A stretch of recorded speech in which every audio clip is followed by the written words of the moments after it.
Welcome to Design Santa Barbara. I'm Michael Kurosh, and this week we are in Santa Barbara Design Center, preparing to look at the fascinating history of mid-century modern style. The mid-century modern movement was an American reflection of the International and Bauhaus movements. Bauhaus was a German art school operational from 1919 to 1933 that combined crafts and the fine arts and was famous for the approach to design that it publicized and taught.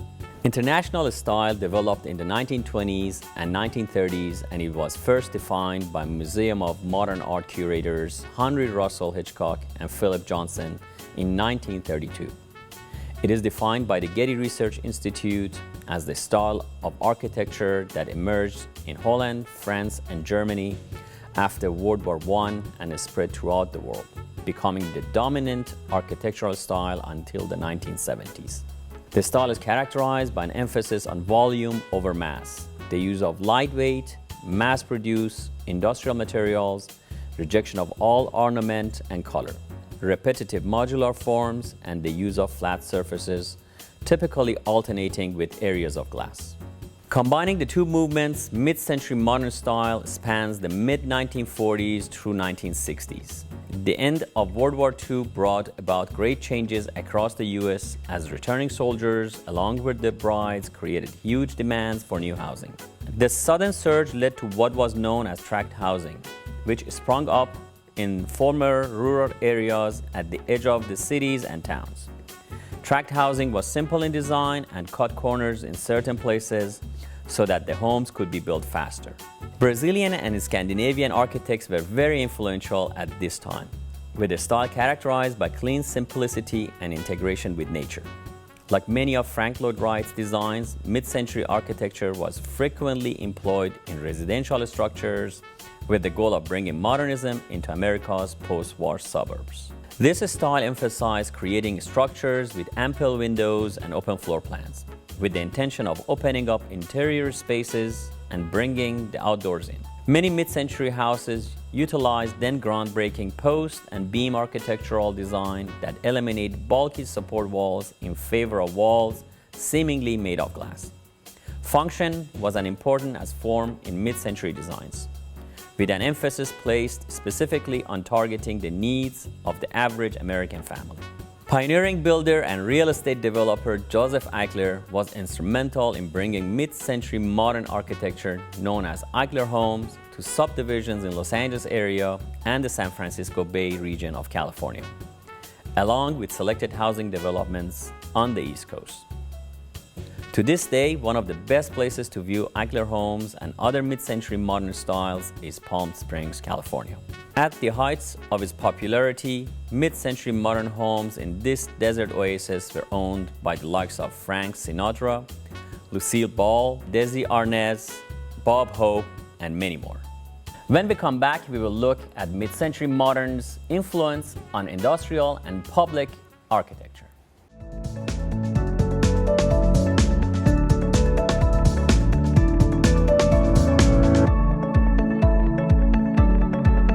Stay tuned. There is more Design Santa Barbara after the break.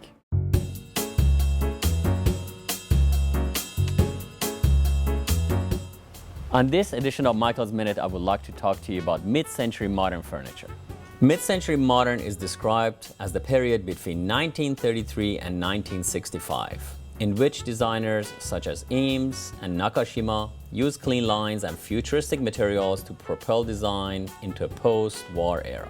At Santa Barbara Design Center, you can see and feel a variety of mid-century inspired furniture, including our signature leather chairs and recliners with classical wood frames. Accent them with side tables, daybeds, ottomans for a slick, artistic look. Customize these pieces to fit your home perfectly. To bring mid-century modern style to your home, please visit us at Santa Barbara Design Center, 410 Olive Street.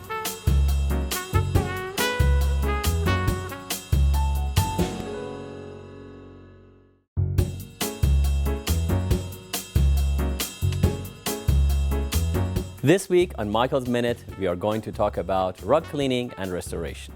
A fine rug is a family treasure often passed on from generation to generation. Rugs need to be properly taken care of to ensure their survival and protect your investment. At Santa Barbara Design Center, we are the foremost experts in professional cleaning, repairing, and preserving your rugs. Rugs should be hand washed every 3 to 5 years to maintain the structure. When was the last time you washed your rugs? Proper cleaning can extend the longevity of your rug, whereas steam cleaning can damage it. Restorations by Rugs & More include hand stitching, fixing fringes and sides, and reviving worn pile.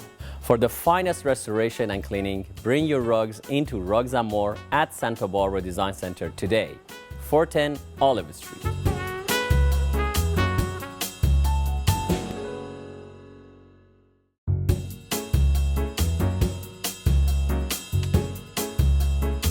On today's Michael's Minute, I would like to talk to you about window coverings and treatments.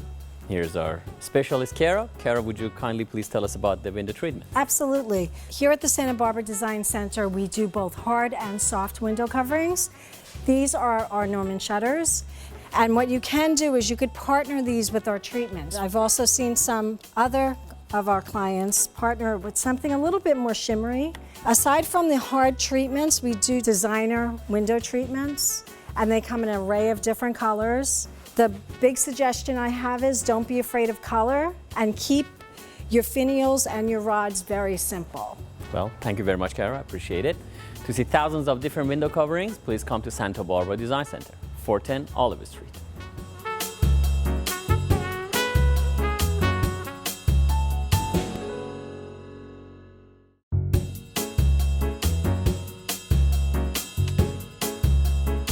Today on Michael's Minute, I'm gonna talk about what makes a good sofa versus a great sofa. This one is called Malibu and this is called Malibu 2.0. What makes a difference is for the Malibu, we use industry standard wrap, which is a polyester. For the 2.0, we use a blend of angel hair, which is a synthetic down, and down itself. On top of that, we use two different fabrics for them. For the regular Malibu, we use 100% polyester fabric, which is very long lasting and has 30,000 double rub, which is very durable.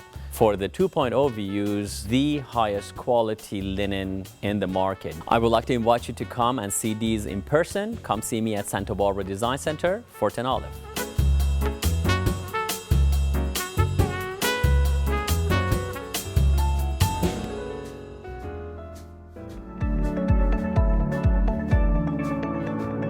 Welcome back to Design Santa Barbara. This week we are in Santa Barbara Design Center exploring the fascinating history of mid-century modern style.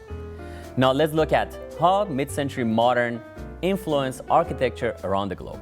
The clean lines and sweeping arcs that give mid-century modern such a distinctive design can be seen all over the world. From the main terminal at Dulles Airport to the Palacio da Alvorada, Brazil's equivalent to the White House. For many, Frank Lloyd Wright epitomized the mid-century modern style. Though much of his work predates the era of mid-century modern, his later years as an architect helped define the movement. Would you recount for us some of the things which are fundamentally your own innovations in architecture? Well, it would be pretty difficult and be a long story, too, perhaps too long for this. First of all came this new sense of space as the reality of the building. Then came the countenance of that space, which was more or less what I termed streamlined. That word streamlined got into the language, I think, about that time through my effort. Then there was the open plan. Instead of a building being a series of boxes and closets, it became more and more open, more and more sense of space. The outside came in more and more, and the inside went out more. That went along until we had practically a new floor plan.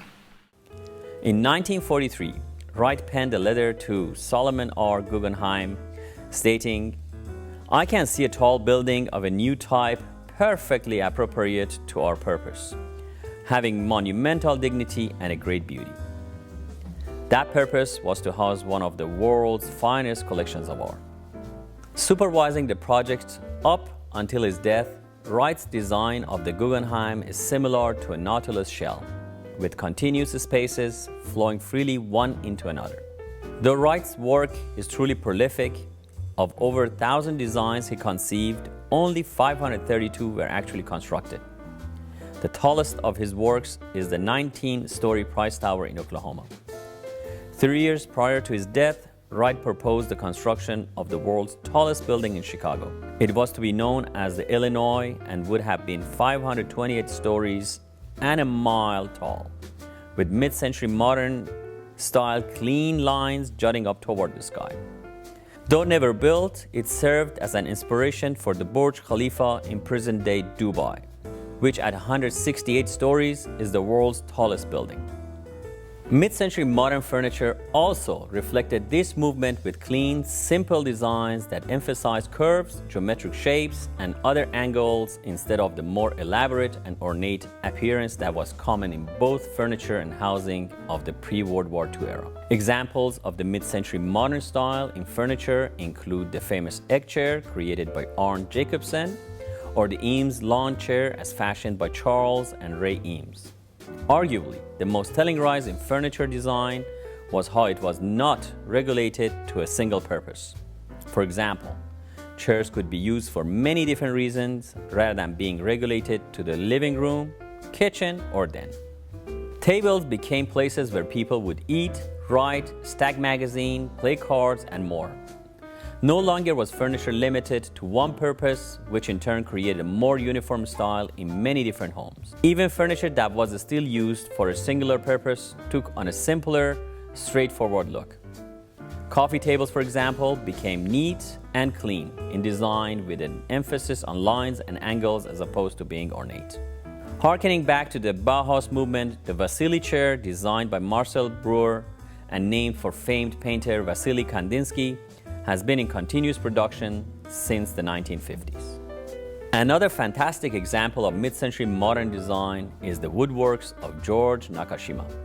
Combining lessons learned in the US, France, and Japan, Nakashima explored the organic expressiveness of wood and chose boards with knots, burls, and figured grain. He designed furniture lines for Knoll, including the straight-back chair, which is still in production today. He also collaborated with Frank Lloyd Wright on the Imperial Hotel in Tokyo, Japan. In addition to homes and furniture, accessories such as lamps, clocks, glassware, and even artwork took on a more simple, straightforward design that reflected the new age. The simpler, multi-purpose style also reflected an approach to casual living, which brought about more comfort accessories such as toasters, time-saving gadgets, barbecue sets, and the like, which either saved time and effort or helped create a more casual atmosphere around the home. With the explosion of popular music in the 1950s, stereos or hi-fis were becoming quite common as well. Of course, all of these new appliances and accessories needed a place to be stored when not in use. So simpler closet designs were crafted as well. By the mid-1960s, the era of mid-century modern style was fading fast as the slowdown of a new housing and new tastes in design, furniture, and accessories became more fashionable. It is not surprising that mid-century modern style coincides with the baby boomer generation, which consists of babies born from 1946 to 1964. The beginning of a new generation combined with advances in technology and materials led to the construction of larger homes that abandoned most of typical mid-century modern style that had been so prevalent before. Today, the mid-century modern style is now considered a retro look that respects the attitudes and practices of the time. While it is an era that has passed, it has certainly not been forgotten, and vestiges of that style continue to influence designers of today. With the rise of television shows such as Mad Men and the ever-popular use of the 1950s and 60s in film, this style is sure to be preserved, appreciated, and copied for many years to come. I hope you have enjoyed this look at the fabulous mid-century modern style and how it helped define the 20th century. Please stay tuned. We will be right back with more Design Santa Barbara after the break.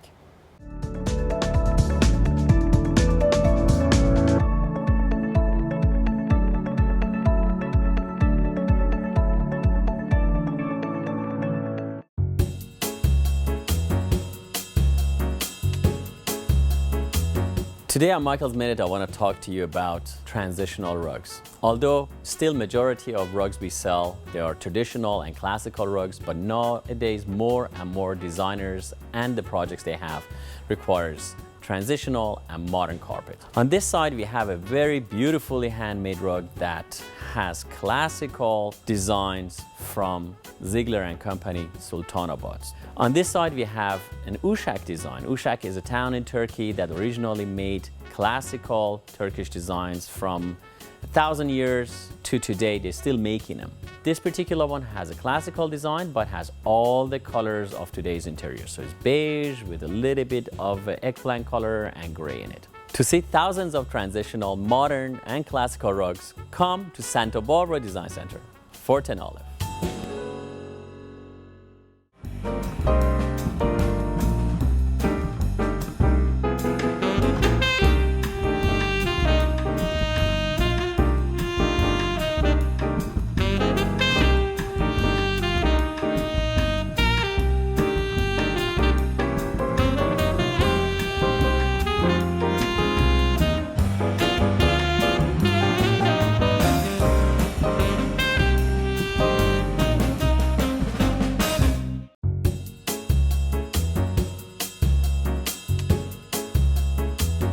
Today on Michael's Minute, I would like to talk to you about fabrics. Fabrics are quite essential items for your upholstery and window covering, and we have a huge selection of them. We have Duraleaf fabrics, Fabricot, my favorite, Cravat, we have our own house fabrics, and we have Ralph Lauren.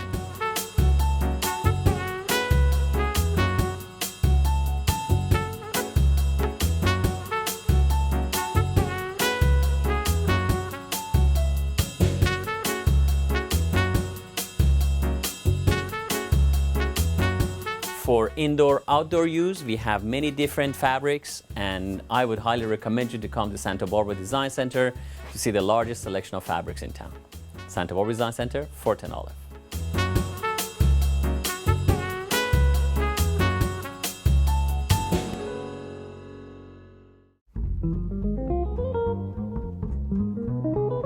Interior designers today, they're using a lot of contemporary and transitional rugs, and that's a segment that has been growing for us over the last few years. They come in many different natural fibers. I recommend you to get one that's hand knotted instead of hand tufted. This particular one is shiny like silk. It's made of bamboo. The other one comes in 1,200 colors, and we make it in every size and shape possible. It is bamboo and wool.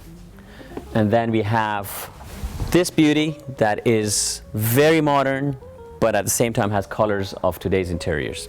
This other one is a gaby, is a traditional design, but with modern colors.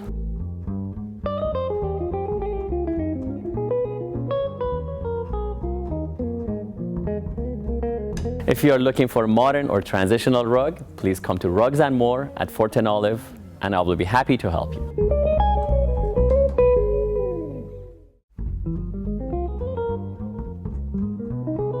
Today I want to talk to you about chairs. Chairs come in many different styles and shapes and classical, modern, or transitional look. This particular one is called Sarah, and it is a stationary chair, is a modern look. This particular one is a recliner and is leather and is a very classical look. This one is Barrick and is a swivel glider. Swivel gliders are my favorite chairs, and they're addictive. And it is in a transitional look. It is not modern, it is not classical, it is in between, a marriage between them all. And my favorite one is a Santa Barbara chair. We make these out of washable linen, and we make it with blend down inside of it, which is down and angel hair, most comfortable, and is a swivel. If you want to see any of these chairs in person, please come to Santa Barbara Design Center at Fort and Olive.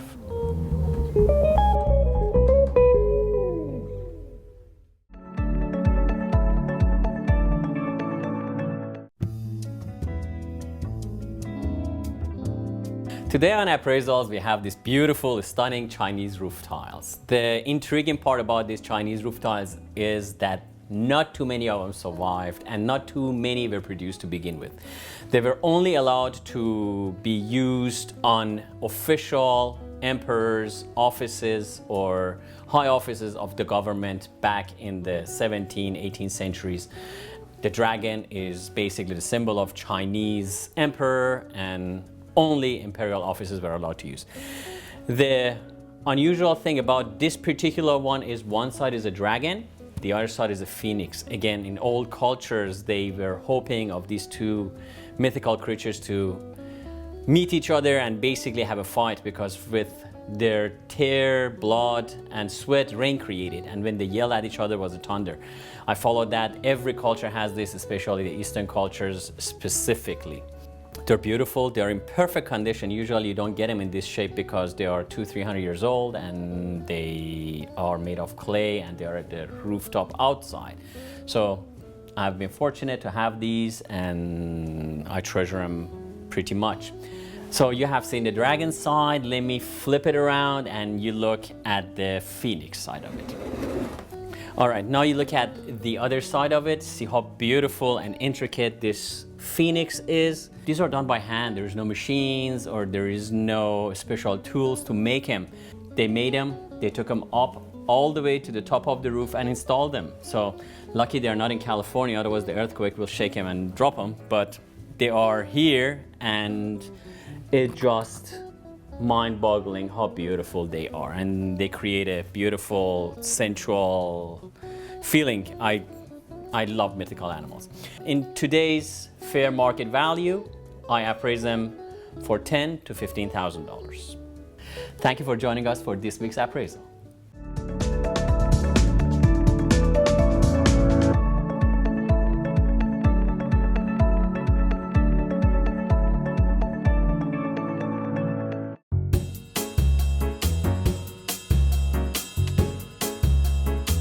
This week on Michael's Minute, we are going to talk about rug cleaning and restoration. A fine rug is a family treasure often passed on from generation to generation. Rugs need to be properly taken care of to ensure their survival and protect your investment. At Santa Barbara Design Center, we are the foremost experts in professional cleaning, repairing, and preserving your rugs. Rugs should be hand washed every 3 to 5 years to maintain structure. When was the last time you washed your rugs? Proper cleaning can extend the longevity of your rug, whereas steam cleaning can damage it. Restorations by Rugs & More include hand stitching, fixing fringes and sides, and reviving worn pile. For the finest restoration and cleaning, bring your rugs into Rugs & More at Santa Barbara Design Center today, 410 Olive Street.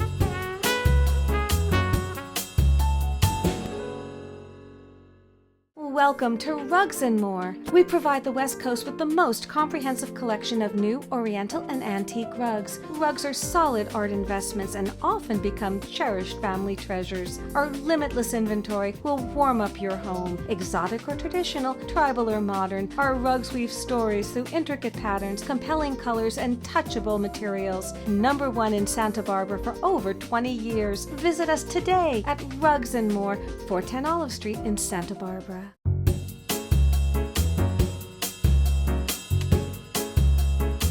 On today's Michael's Minute, I would like to talk to you about window coverings and treatments. Here's our specialist, Kara. Kara, would you kindly please tell us about the window treatment? Absolutely. Here at the Santa Barbara Design Center, we do both hard and soft window coverings. These are our Norman shutters. And what you can do is you could partner these with our treatments. I've also seen some other of our clients partner with something a little bit more shimmery. Aside from the hard treatments, we do designer window treatments, and they come in an array of different colors. The big suggestion I have is don't be afraid of color and keep your finials and your rods very simple. Well, thank you very much, Kara. I appreciate it. To see thousands of different window coverings, please come to Santa Barbara Design Center, 410 Olive Street.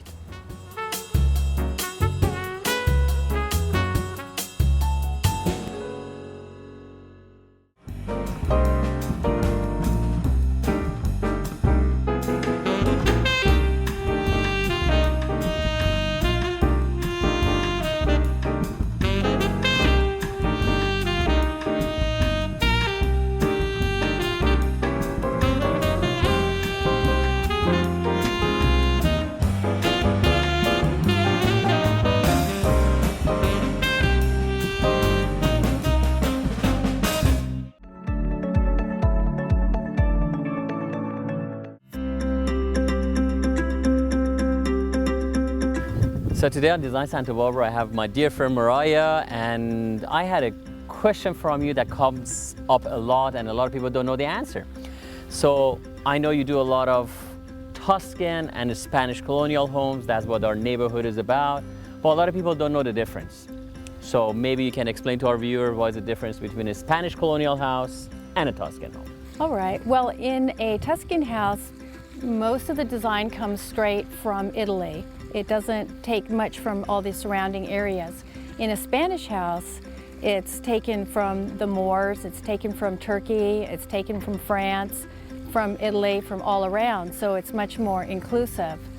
And also, Spanish houses are generally white or whiter colored, and the Tuscan houses are much more earthy and have a darker, deeper terracotta colors on the outside. They also have a lot of murals depicting people and scenery, and Spanish houses have more of a Moorish influence, so it's more like the tiles have all the designs, geometrical designs. Oh, that's wonderful. So now you know. This is the difference between a Spanish colonial and a Tuscan home. I thank you very, very much. I appreciate it. Thank you. you. As usual, it's a pleasure having you on our show. Thank you for inviting me. Thank you.